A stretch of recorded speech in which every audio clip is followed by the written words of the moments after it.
नमस्कार। इस वक्त हम खूबसूरत JKCA हॉस्टल ग्राउंड में मौजूद हैं। रणजी का मैच के लिए वेन्यू बिल्कुल तैयार है और जम्मू में जो फ्लैश फ्लड्स आए थे उसको देखकर ये नहीं लगता था कि ये वेन्यू बहुत जल्द तैयार हो जाएगा और जम्मू वासी मान रहे थे कि लगभग 4 से 5 महीने का वक्फा इस खूबसूरत वेन्यू को दोबारा अपनी ग्लोरी में आने के लिए लग सकता था। लेकिन hats off to JK cricket association की अगर बात करें, बहुत ही जल्द इस वेन्यू को न केवल तैयार किया गया है बल्कि यहाँ पर मैच भी हुआ है।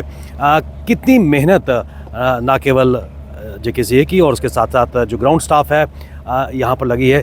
मेरे साथ बात करने के लिए खुद जुड़ चुके हैं ब्रिगेडियर अनिल गुप्ता जी, जो मेंबर एडमिनिस्ट्रेटर है JKCA। सर, बहुत बहुत स्वागत है आपका। और मुझे याद है कि हमने यहाँ पर कुछ स्टोरियाँ भी की थी और जो हालात इस ग्राउंड की थी, जो तबाही का मंजर यहाँ पर फ्लैश फ्लड्स के बाद देखने को मिला था, लग नहीं रहा था कि ग्राउंड एक बार फिर तैयार होगी। क्या कहेंगे सर, वापस उस खूबसूरत ग्राउंड को हम देख रहे हैं? विवेक जी, अगर आप मेरा चेहरा देखेंगे तो आप समझ जाएंगे जी। जब पहली बार ही आपने मेरा चेहरा देखा था तो कुछ घबराया हुआ था। जी जी जी। लेकिन आज बिल्कुल मैं खुश हूँ। खुशी नहीं बल्कि पूरी तरह सेटिस्फाइड हूँ और इसका पूरा श्रेय, जैसा मैंने बार बार कहा है, हमारे ग्राउंड स्टाफ, वो कैजुअल लेबरर्स जी, हमारा ग्राउंड क्रिएटर मिस्टर विवेक खजूरिया, मेरे बाकी साथी जिन्होंने 24/7 मैं कहूँगा दिन रात लगा के सर इस ग्राउंड के ऊपर काम किया है।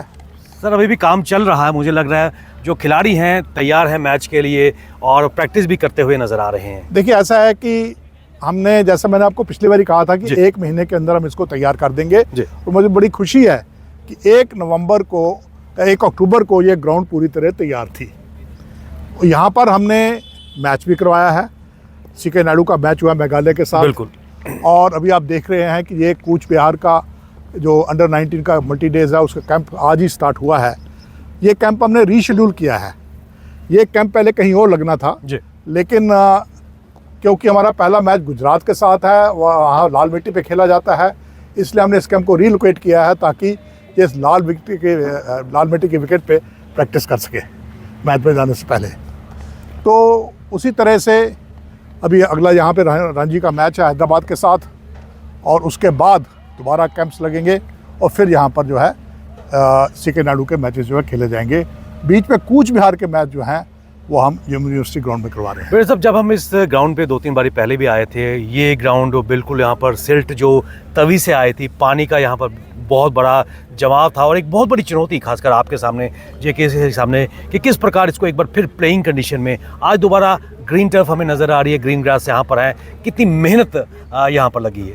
देखिए, सबसे पहले तो हमें जो डर था जी, वो था कि हमारा नुकसान कितना हुआ है। जैसे मैंने बार बार कहा कि हमारी इक्विपमेंट बहुत कॉस्टली है और सारी इक्विपमेंट हमारी ग्राउंड फ्लोर में, हमारे स्टोर्स ग्राउंड फ्लोर में थे और सारी इक्विपमेंट जो है वो काफ़ी पानी से वेस्ट डैमेज हो गई थी।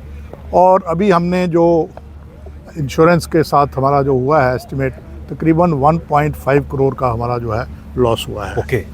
जो कि हम क्लेम कर रहे हैं इंश्योरेंस से।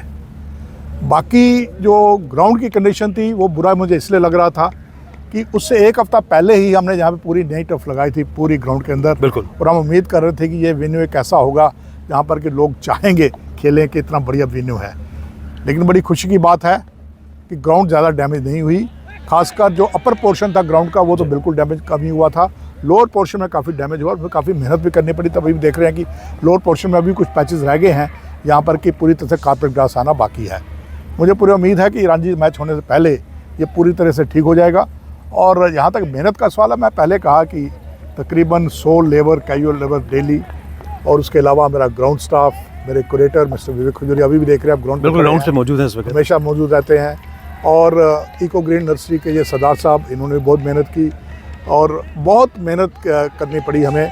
लेकिन एक बात मेरे को यकीनन ये कहना चाहूँगा कि किसी ने भी कभी ये नहीं कहा कि हम मेहनत क्यों कर रहे हैं, क्योंकि सब एक मकसद के लिए मेहनत कर रहे थे और मकसद ये था कि इस ग्राउंड को हमने बहाल करना है और यहाँ पर मैच करवाने हैं।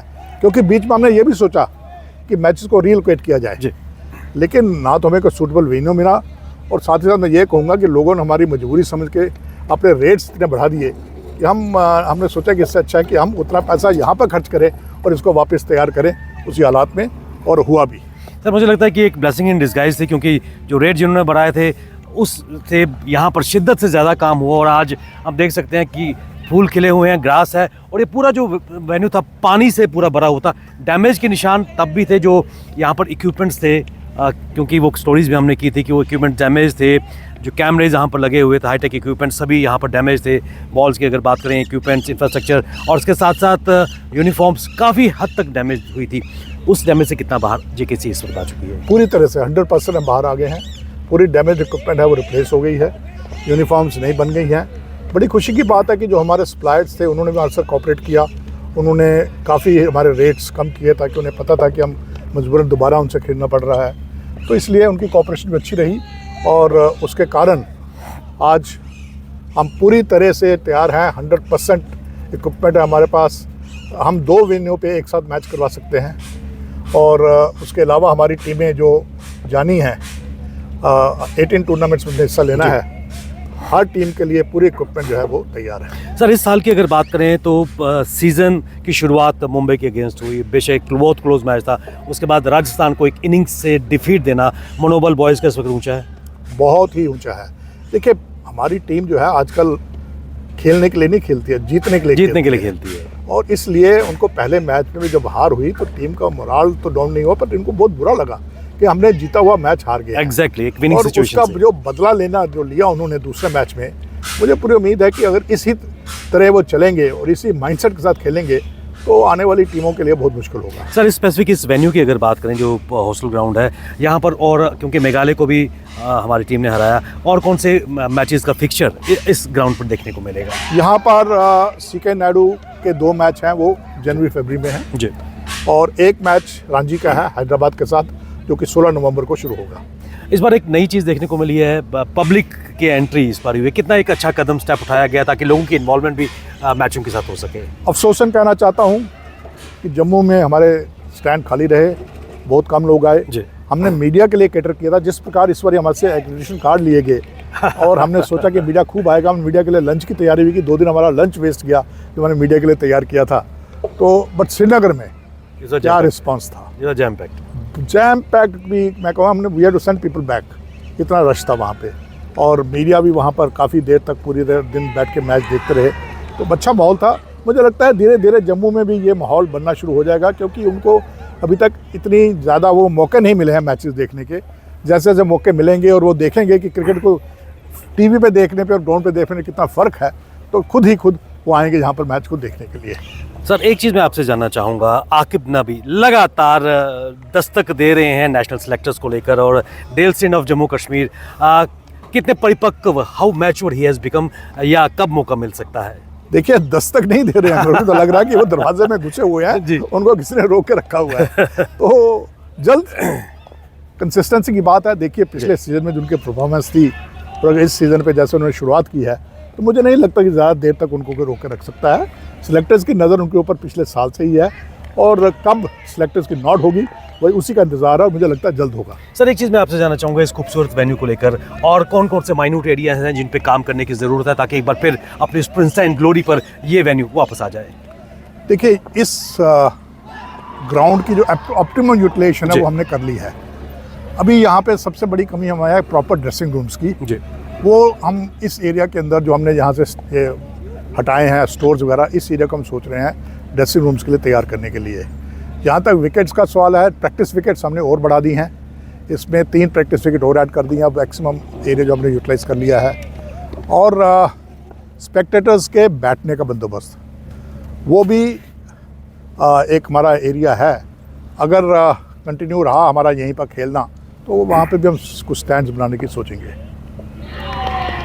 तो मतलब जम्मू वासी तैयार हैं एक बार फिर इस ग्राउंड में मैचेस देखने के लिए? शुरुआत हो चुकी है मैचेस देखने के लिए, और हमने यहाँ पे लाइट्स भी लगवाई हैं, और लाइट्स खासकर ये जो लाइट्स हमने लगवाई हैं ये डे नाइट मैचेस के लिए नहीं है, लेकिन प्रैक्टिस के लिए हैं। ताकि हमारी टीम्स लाइट के अंदर फील्डिंग प्रैक्टिस कर सकती हैं, या नेट्स के ऊपर जो है आप लाइट से खेल सकते हैं।